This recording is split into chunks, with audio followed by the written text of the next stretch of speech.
네, 집중 분석 이번에 두 번째 시간 키워드는 연금입니다. 쉽게 들어볼 수 없는 연금에 대한 투자 계획 저희와 함께 오늘 세워보시면 어떨까요? 삼성증권 연금본부 유정화 상무와 함께하겠습니다. 상무님 어서 오십시오. 네, 안녕하세요. 안녕하세요.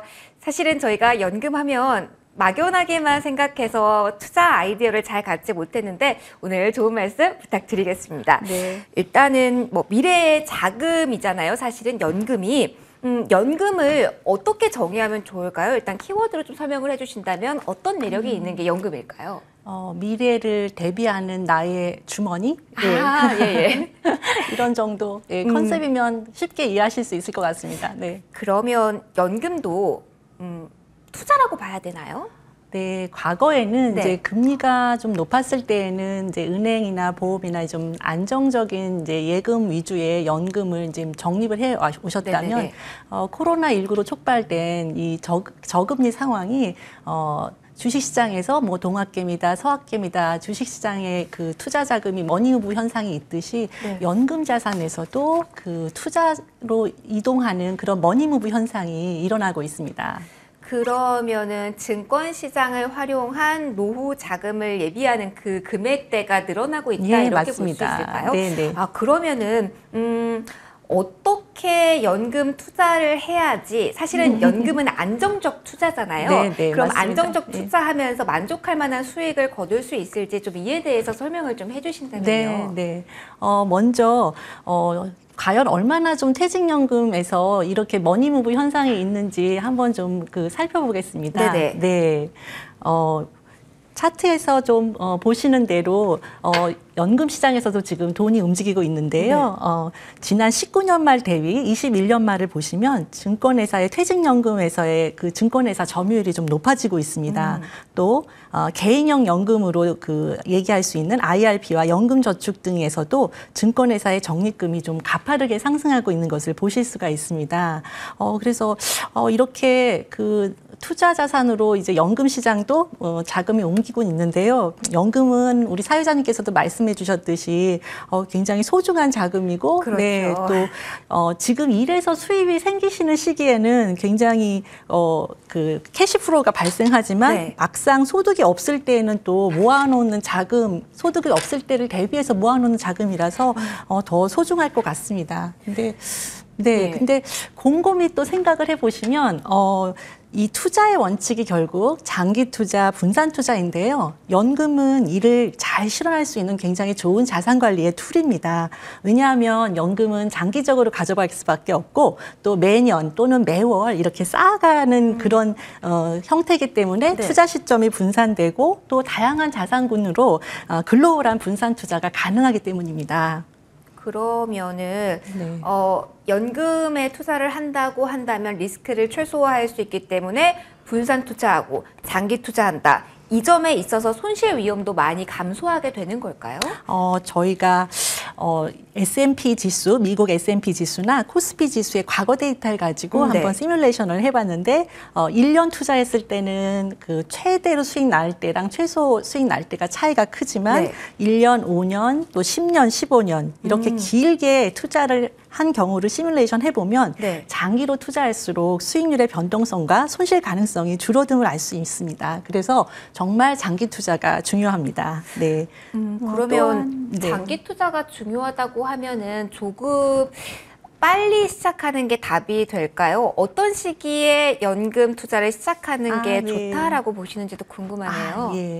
네, 맞습니다. 필요성은 절감하고 있지만 또 막상 연금을 투자하려면 어렵게 느껴지고 또 바쁘다는 핑계로 조금씩 미루시는 경향도 좀 많으신 것 같습니다.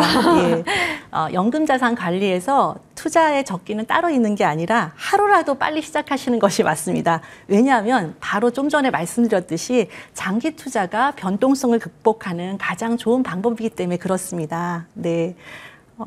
그리고 장기 투자와 같이 적립식 투자의 효과도 한번 소개해드리고 싶은데요. 적립식 투자 효과를 차트를 통해서 한번 확인해 보시겠습니다. 네, 화면으로 한번 볼게요. 장기 투자할 때 어떤 표를 보면 좋을까요? 네. 장기 투자하면서 1980년도에서 2020년까지 저희가 그 40년 동안 포스피 지수에 그 매월 10만 원씩 투자한 그 결과가 있습니다. 아, 네네. 네.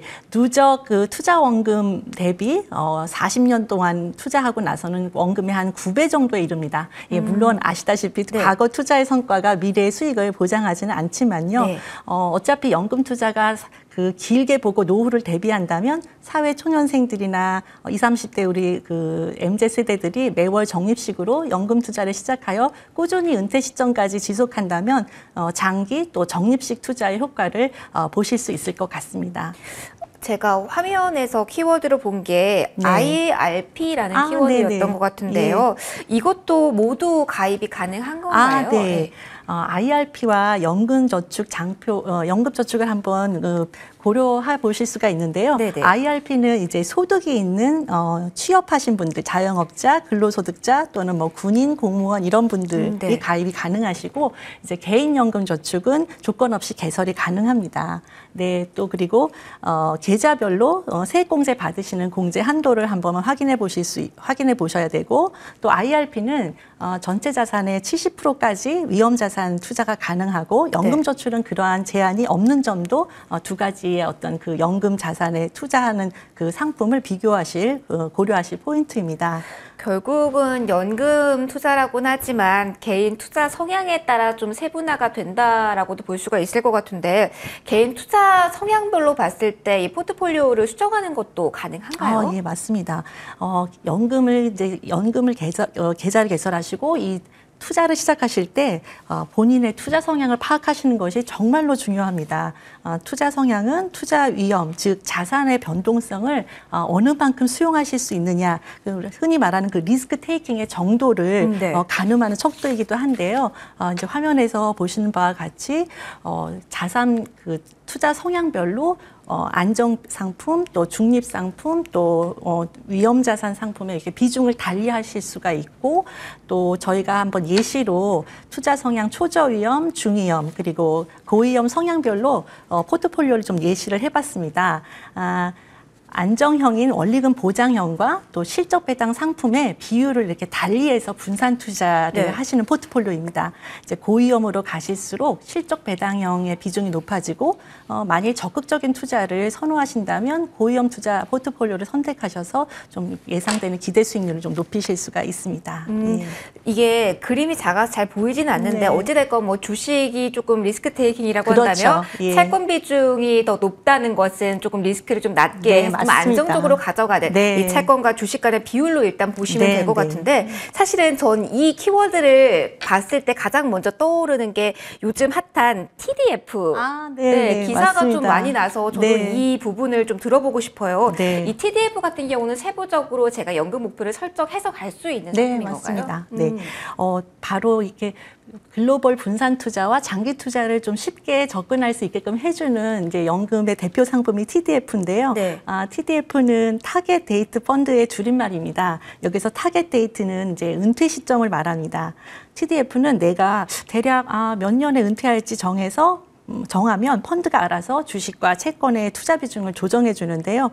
가장 이제 기본적인 선택 방법은 본인의 출생 연도에 은퇴 예상 연령인 60을 더해서 나오는 숫자에 근접한 TDF를 선택하시는 겁니다. 예를 들어서 1982년생인 분들은 60세인 2042년에 은퇴하신다고 보고 TDF 2040이나 2045를 선택하시는 겁니다. 5년 단위로만 선택이 가능한 거죠? 그렇게 네네. 상품이 설정이 되어 있습니다. 그래서 젊었을 때는 좀 수익을 추구하기 위해서 주식에 더 많이 투자하고 네. 은퇴 시점에 가까울수록 수익을 지키기 위해서 주식 투자 비중을 줄이고 채권의 비중을 늘리는 방식입니다.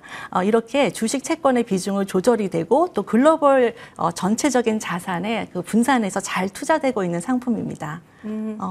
그렇다면은 사실은 TDF도 그렇고 여러 가지 상품이 있어서 네. 사실은 관심이 많으실 텐데 저희가 시간 관계상 팁만 좀 들어야 될 것 같아요. 네. 성공적으로 내 연금 투자를 하려고 한다 네. 하면 어떻게 해주실 수 있으실까요? 네.